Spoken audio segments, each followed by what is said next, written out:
I'm Valerie.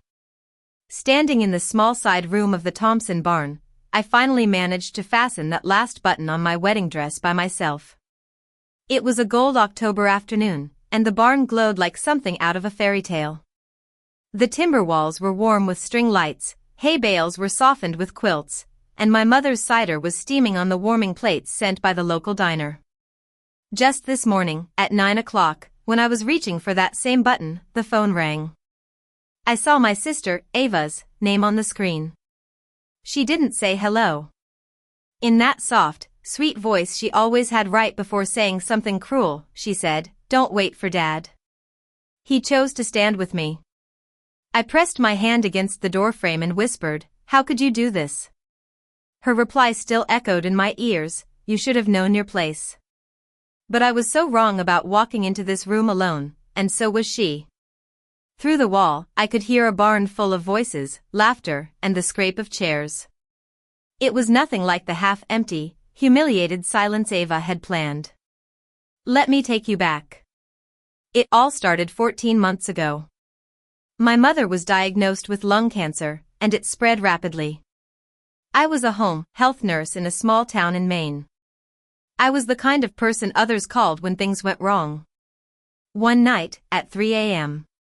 I sat on the floor of my mother's bedroom, counting her breaths. My father, Henry, was in the room down the hall, but he just couldn't face watching Mom's decline.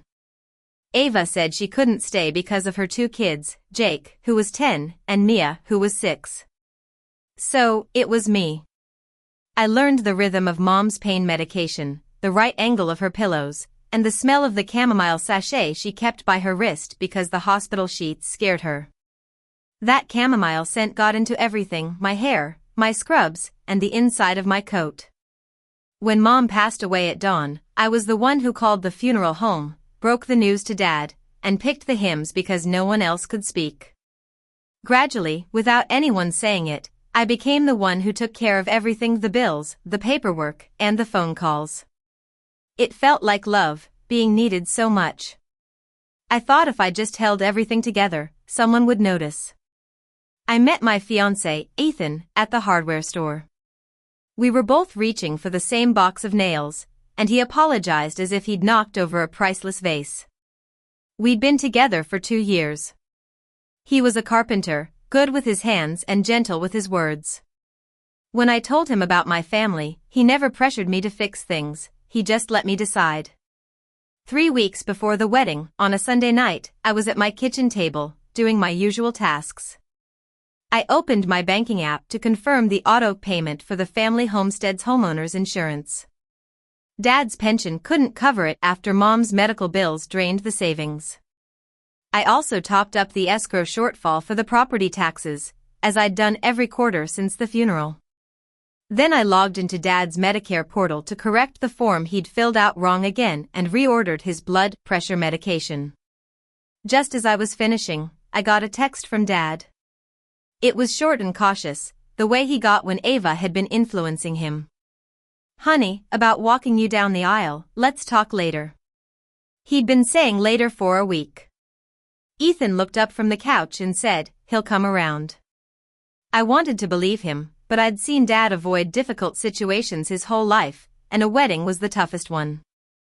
That Thursday, Ava showed up at my house unannounced, with Jake, Mia, and a diaper bag. She'd been struggling since her divorce 2 years ago. The marriage was over, the rent was always due, and her second job never quite covered the expenses. I'd co-signed her apartment lease so she'd have a place for the kids. I never brought it up, but she mentioned it constantly, like a thorn in her side. She said, "I hate to ask," which was always her preface. She needed $500 for Jake's orthodontist consultation. I wrote the check. Then, while pouring herself coffee in my kitchen, she casually said, "You know, you always make everything about you. Mom's last months, and now this wedding." I held still. "I take care of things, Ava. That's different." She smiled over the mug and said, "Dad needs his grandkids right now. You'd understand if you had any." I realized then that she had a hold over Dad.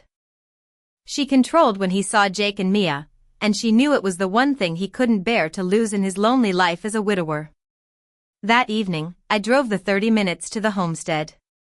The gravel crunched under my tires, a sound I'd known my whole life. Dad was at the kitchen table, the TV on in the background, and a plate of untouched food in front of him. I said, "Dad, I want to talk about the wedding." He wouldn't look up. "It's getting complicated, honey." I replied, "It's not complicated. You're my father. You walk me down the aisle." He turned his coffee cup slowly and said, "Your sister feels like the family's splitting. She says if I make a fuss, she'll keep the kids home for a while." I tried to stay calm, like I did with my patients. "Then let's all sit down, you, me, and Ava, and sort this out." But he shook his head. "I can't push her, Valerie. I'll lose them." I understood the trap. If I forced him, I'd be the one tearing his grandchildren away from him. The next morning, Aunt Grace called. She was Mom's older sister, 68, and the keeper of the family's reputation in our small town. "Valerie, honey, people are talking. Ava says you've cut the family off." I said, "I haven't cut anyone off. I'm getting married." She sighed, "Your mother would hate to see this. Can't you just be the bigger person?" I'd been the bigger person at every difficult moment: funerals, holidays, and those late-night vigils. But there comes a point where it just means taking the blow so others don't have to. I asked what Ava was saying I'd done. Aunt Grace told me that Ava had been on the phone for a week, spreading the story that I'd grown cold and arrogant, that I thought my nursing degree made me better than everyone, and that I didn't want the family at my wedding. None of it was true, but it was useful to Ava. We were supposed to get married in the rose garden behind the homestead. My great-grandmother had planted those roses, and I'd played among them as a child. Ethan and I had spent months planning it: string lights in the bushes, benches brought in, and Mom's recipe for lemonade on the warming plates.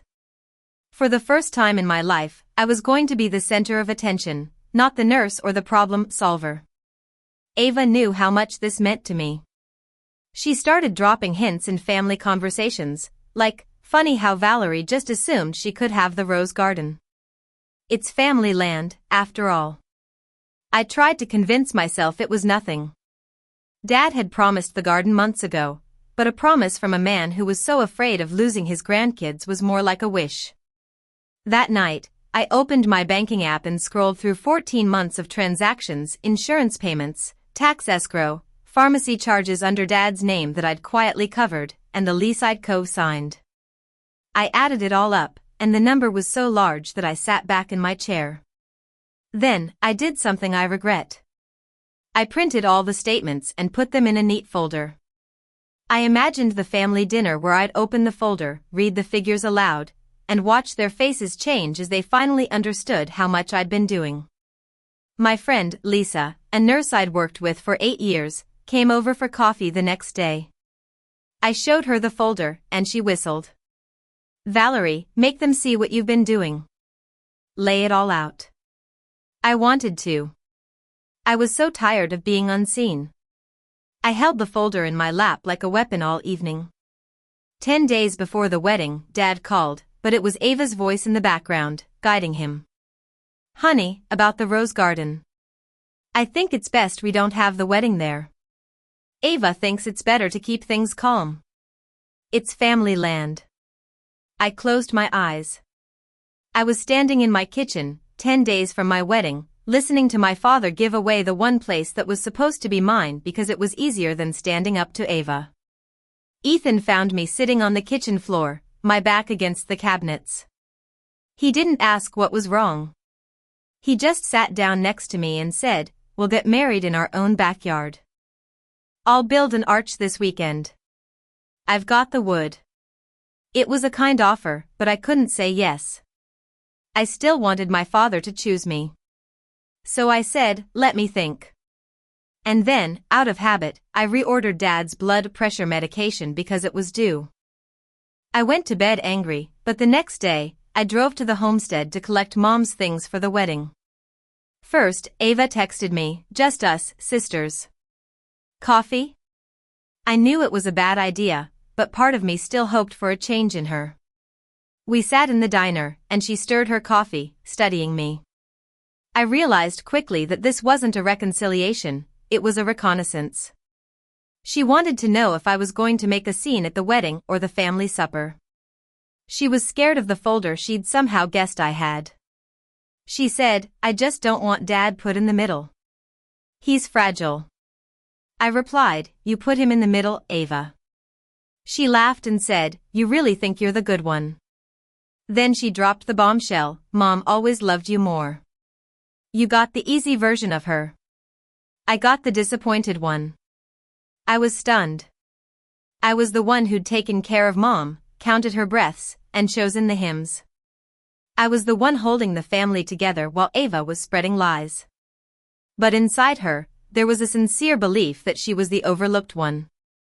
I realized then that no matter how many numbers I read from the folder, she'd never see the real me. That afternoon, while Dad was at his doctor's appointment, I went to the homestead. The gravel announced my arrival. I let myself into Mom's sewing room. It still smelled like her chamomile, faint but everywhere. On the shelf was her old tin of sewing supplies with a faded lilac lid. I opened it slowly, as if opening a precious memory. Inside, on top of the spools and pins, was her embroidered handkerchief, the white one with her initials in the corner, the satin edge worn soft from years of her thumb rubbing it. And folded under it was a note in her handwriting. It said, "Place isn't where they seat you. It's where you decide to stand. Stand, Valerie." I sat down, pressing my thumb against the frayed satin edge, the same spot Mom's thumb had worn smooth. Something in me that had been tense for 14 months finally relaxed. The folder in my car suddenly seemed like the most useless weapon. Mom had given me a better one. As I sat there, I heard the gravel outside. Dad was back early. I should have called out, but I sat still. I heard him go to the hall closet. There was a long silence, and then a sound I'd never heard him make. He'd taken out Mom's old shawl, the one she'd worn for 25 years, and he was holding it, talking to it in a low voice. "I can't fight 2 battles, Maggie. She's strong, Valerie is. She'll be okay." That was the moment I understood him completely. He'd looked at his 2 daughters and decided that because I was strong, I could handle being abandoned. My strength had become the reason he chose to let me down. I didn't forgive him, but I understood. I waited until he went to the kitchen, then slipped out the front. The gravel gave me away, and I saw him look up through the window, then look back down at the shawl. He couldn't even meet my eyes. That evening, I went to Mrs. Thompson's house. She was my 5th grade teacher, and she'd always been like a second mother to me. I told her everything: the rose garden, the folder, Dad, and the shawl, and Mom's note. She listened without interrupting, then reached across the table and put her hand on mine. She said, "Let me ask you, this folder. Who's it for?" I said, "For them, to make them see." She shook her head gently. "No, it's for you. You want them to give you your worth, but they don't have it. They never did." I started to argue, but then stopped. "Then what do I do?" I asked. She smiled, the same kind smile from 30 years ago. "You stop waiting for a door that won't open and notice the people who are already in the room. You don't walk in alone, honey.